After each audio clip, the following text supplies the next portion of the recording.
Le jeune activiste Junior Ngombe est enfin libre. Plus d'une semaine après son arrestation, le jeune activiste a été libéré cet après-midi et nous parlons de sa libération et surtout les personnes qui ont intervenu pour que cette libération ait lieu dans cette émission avec Yannick Reno. Bonsoir Yannick Reno. Bonsoir mon cher Magique et bonsoir également à tous les internautes. Bonsoir à toutes ces personnes éprises de liberté, de démocratie qui nous suivent aujourd'hui. Bonsoir chers abonnés et bienvenue dans ce nouveau contenu. Nous parlons du jeune Junior Ngombe, arrêté le 24 juillet dernier du côté de Douala. Il était détenu jusque-là du côté de Yaoundé au secrétariat d'État à la Défense. Mardi dernier, il était déjà auditionné au tribunal militaire où il est accusé de propagation de fausses nouvelles et incitation à la révolte. On nous apprend que Junior Ngombe est finalement libre cet après-midi. Yannick Reno, bonne nouvelle. Bonne nouvelle. Maintenant, libre, est-ce que c'est totalement libre selon les règles de l'art, on va dire, judiciaire, ou alors c'est comparaître libre? Il me semble que c'est comparaître libre. Dans cette logique-là, donc Junior Ngombe va comparaître libre. En cas de procès. En cas de procès, bien évidemment. Voilà, c'est important de le signaler parce que les avocats justement sont portés garants pour cela. Parce que vous savez, en principe, pour certaines procédures, pour certaines poursuites judiciaires, vous pouvez être justement faire l'objet d'une poursuite, mais ayant donné des garanties justement en termes de domicile, voilà. Votre présence à l'audience, que vous n'allez pas fuir et tout. Et oui, ouais. Donc on sait où vous trouvez, on sait où vous travaillez, on sait où vous résidez. Donc, on peut vous permettre de comparaître libre jusqu'à ce que peut-être il y ait une condamnation ou bien que vous soyez donc déclaré innocent. Donc, c'est une bonne nouvelle aussi parce que ce jeune garçon, beaucoup de personnes estimaient que finalement, on ne savait pas ce qu'il avait fait de si négatif que cela. Parce que dans ses vidéos, il s'attardait justement sur les inscriptions sur les listes électorales. Dans ses vidéos aussi, il a plusieurs fois dénoncé certains tares du système qui devraient être dénoncés. En principe, on peut peut-être déplorer pour certains, c'est-à-dire selon l'avis de certains, on peut déplorer cependant le ton ou la tonalité de certains messages ou de certains propos de ce jeune garçon. Même si Maurice Kamto, de son côté, pense qu'il a plutôt été très poli à chaque fois qu'il a parlé, il a dénoncé Cabral Libby également, eux qui ont parlé de cette affaire. On a quand même remarqué une grosse mobilisation pour demander la libération de Junior Ngombe. Et Cabral Libby, dans la vidéo qu'il a publiée il y a un instant sur ses comptes officiels, le disait, c'est ensemble qu'on est plus fort. Oui, c'est ensemble qu'on est plus fort. Et il faut quand même s'indigner devant ceux qui, aujourd'hui, en 2024, pensent encore que la politique n'est qu'une affaire de politiciens. J'ai vu des réactions sur la toile de certaines personnes qui estimaient déjà au départ que c'était bien fait pour lui et qui attendaient que le MRC vienne le libérer. Il allait lire l'heure. Bon, il faut quand même leur dire aussi que si Junior Ngombe est libéré, comme il est libéré, là, s'il est remis en liberté, bon, voilà, s'il va comparaître libre en cas de procès, c'est aussi parce que des personnes se sont mobilisées. C'est aussi parce que ces partis politiques qui pèsent lourd sur l'échiquier politique au Cameroun, comme le PCRN aujourd'hui, qui a pas mal de députés à l'Assemblée nationale, qui est porté par un Cabral Libby tout feu tout flamme, qui n'a reculé devant rien, pour dénoncer cette situation. C'est aussi grâce au MRC de Maurice Kamto qui a fait une publication, qui a fait une sortie, qui condamnait, et il n'a pas fait une seule sortie, il a fait plusieurs sorties. Il a justement, dans une première sortie, il a évoqué le fait que ce garçon s'exprime avec justement courtoisie et quand il dénonce... Il a fait pratiquement trois sorties. Donc, il s'indignait de son arrestation et il a donc publier ce communiqué à travers lequel il interpelle donc le chef de l'État aussi afin que justice soit faite et que justement ces personnes-là que Maurice Kamto semble accuser, parce que d'un homme politique à un autre, c'est-à-dire que de Maurice Kamto à Cabral Libby, on semble évoquer et mettre en avant la thèse de la théorie de sabotage, comment dire ça, de ces personnes-là tapis dans l'ombre qui seraient en train de manœuvrer, c'est-à-dire des personnes qui, au-delà de l'appareil gouvernemental, étatique, semblent faire des choses, faire des manœuvres, se servir, c'est le thème qu'il a utilisé, se servir de l'appareil gouvernementales pour régler le compte avec ceux qui ne sont pas d'accord forcément avec eux. Alors les amis, avant de continuer, marquons un petit arrêt pour parler de la marque de chaussures Intensewear. Intensewear, c'est une marque de chaussures hommes, femmes, enfants, pieds nus et babouches pour toutes vos sorties, pour vos événements, pour rester à la maison pour les babouches, mais également pour l'école. N'hésitez surtout pas à commander ces paires de chaussures qui coûtent moins cher et qui sont de très bonne qualité. Vous avez des chaussures avec des tissus camerounais, avec des tissus béninois, avec des tissus maliens, des tissus ivoiriens. Vous avez des coupes personnalisées qui peuvent vous être confectionnées. Intensewear, c'est la marque de chaussures numéro 1 en ce moment. Vous avez cette paire que j'ai entre les mains. Vous avez cette pieds nus qui sont des modèles différents. Vous avez également juste à côté en image les différents modèles. Ce sont de très belles chaussures, des chaussures faites avec du matériel de qualité, durable. Et ces chaussures sont à petit coût seulement. Le numéro de téléphone s'affiche au bas du petit écran pour tous ceux qui aimeraient avoir leur paire de chaussures ou leur babouche Intensewear. Vous voyez cette paire, c'est celle que je porte. Raison pour laquelle vous avez un peu de sable sur la semelle. Donc n'hésitez surtout pas à commander dès maintenant vos paires de chaussures Intensewear via le numéro de téléphone qui est présent au bas de l'écran. Et moi, c'est toi qui demandais que ces personnes soient punies, tout simplement et purement. Et puis, Cabral Liby, qui dans sa sortie initiale, c'est-à-dire la première sortie qu'il fait lorsque Junior Ngombe est interpellé, il fait savoir justement, enfin la sortie, je crois d'il y a 2 jours, il fait savoir justement que si ces personnes-là, qu'on semblait un peu accuser là, ces personnes qui seraient tapées dans l'ombre, si ces personnes-là veulent faire tomber des têtes, que ces personnes-là sachent que c'est leur tête à elles et celle de leur famille qui vont d'abord tomber. Donc, il y a cette thèse-là de ces personnes qui, pensant vouloir faire du bien, trop de bien au chef de l'État, lorsque quelqu'un dit quelque chose de négatif concernant l'État, ces personnes-là seraient plutôt en train peut-être de noyer ou de ternir un tout petit peu l'image du chef de l'État ou l'image du Cameroun de façon générale.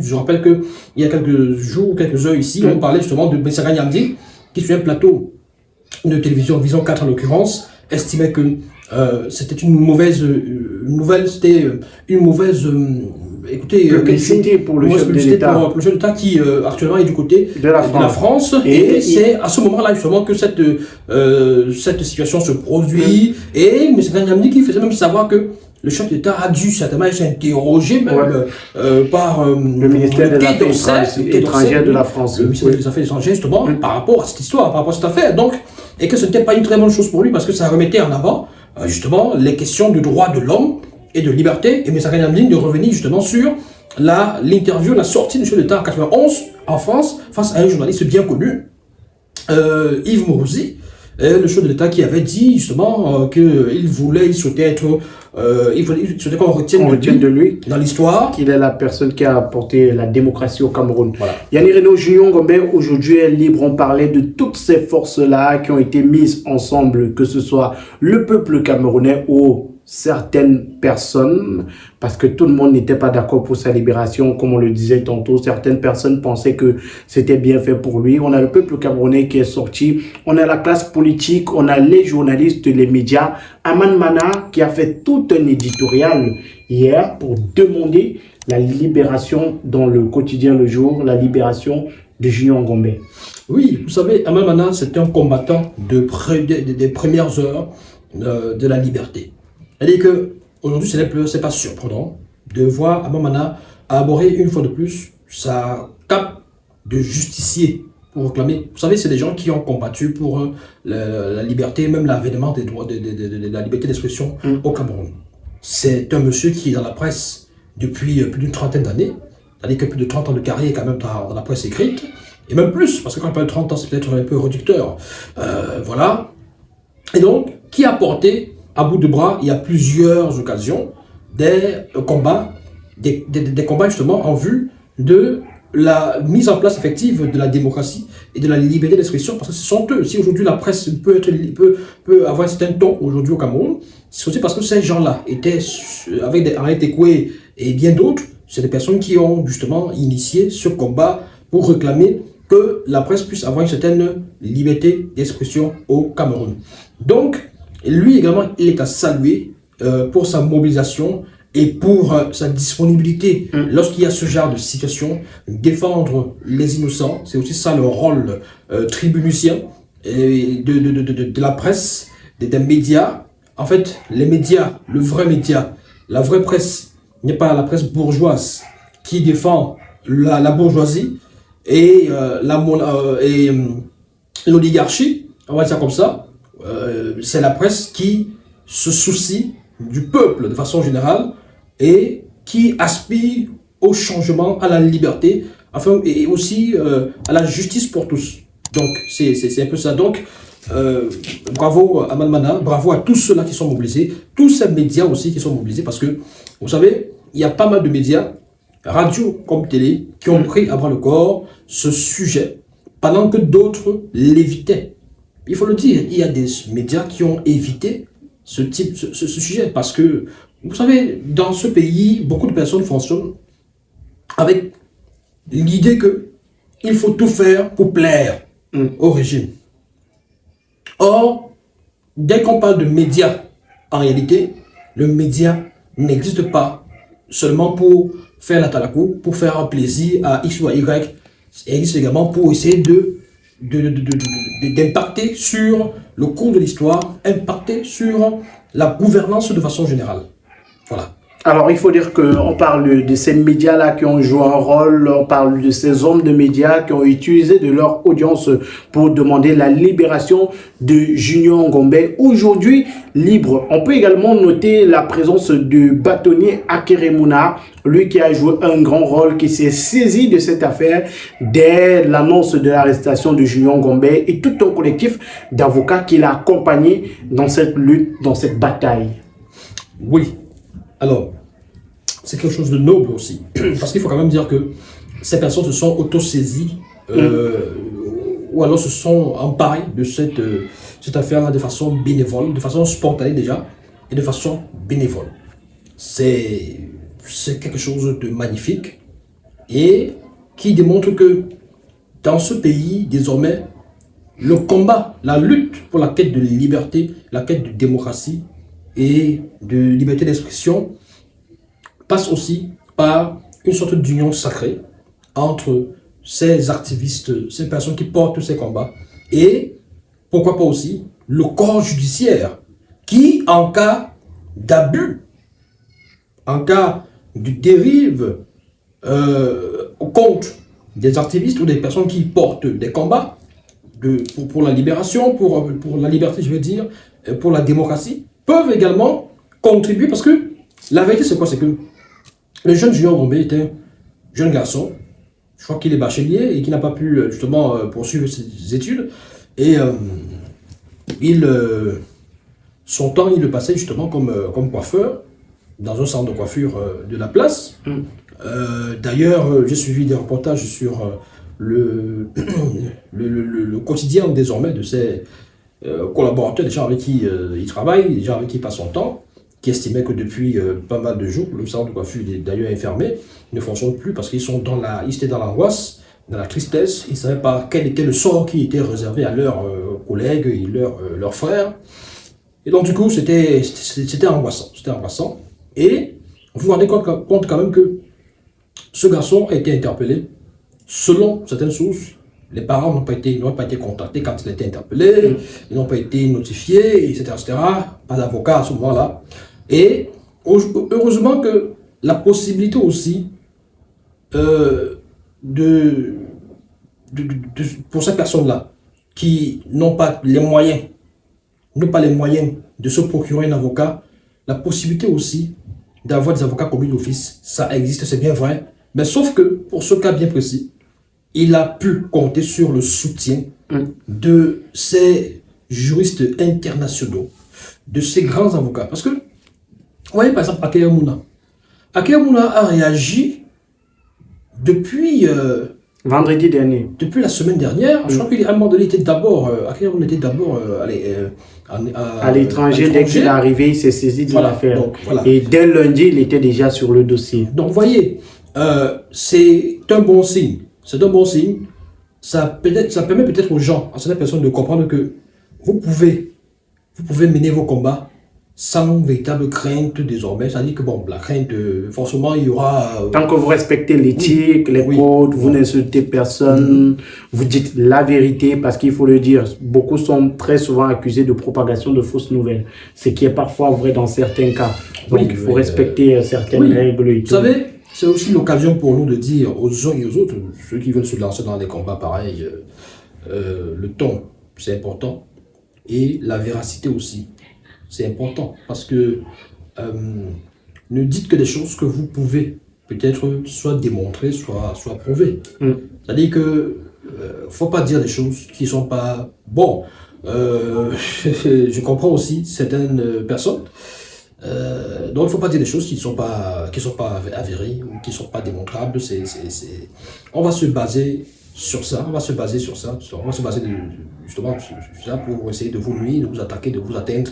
Et voilà, quand ce jeune garçon est accusé de propagation de fausses informations et incitation à la rébellion, et qu'on dit que lui, à travers ses vidéos, il veut que des gens se rebellent. Il veut que des gens se lèvent et cassent tout et démontent tout. Pourquoi est-ce qu'on le dit?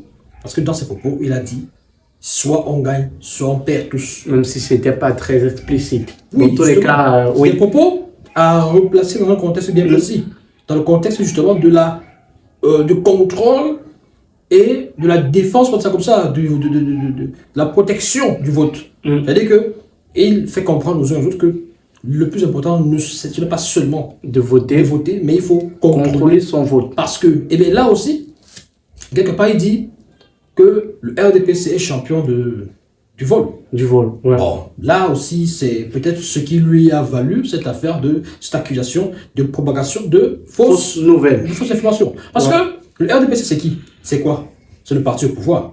Le RDPC, c'est qui? C'est son président national, qui est le président de la République.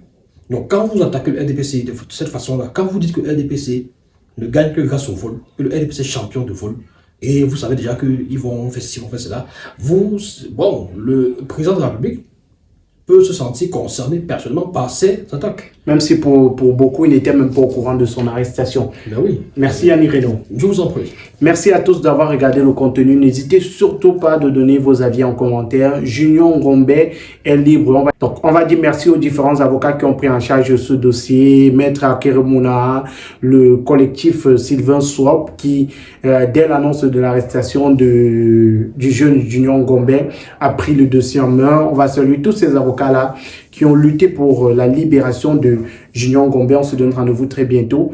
Likez la vidéo, partagez. Si vous êtes nouveau sur la chaîne, abonnez-vous, cliquez sur la cloche de notification.